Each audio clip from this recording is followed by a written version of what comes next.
আপনাদের সকলকে বলতে চাই, আপনাদেরকে আজ থেকে সতর্ক থাকতে হবে, সজাগ থাকতে হবে। ষড়যন্ত্র কিন্তু আবার শুরু করেছে।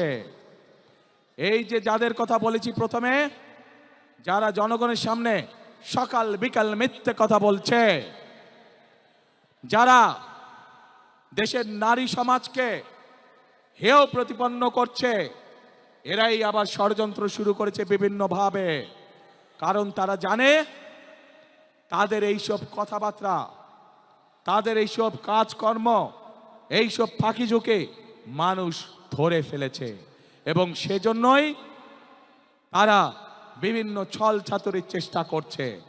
প্রিয় ভাই বোনেরা, আজ তাই এই জনসভায় দাঁড়িয়ে আপনাদের সকলকে বলতে চাই, আপনাদেরকে আজ থেকে সতর্ক থাকতে হবে, সজাগ থাকতে হবে।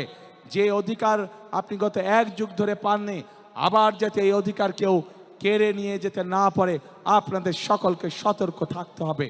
দল মত ধর্ম বর্ণ নির্বিশেষে আমাদের সকলকে সতর্ক এবং সজাগ থাকতে হবে।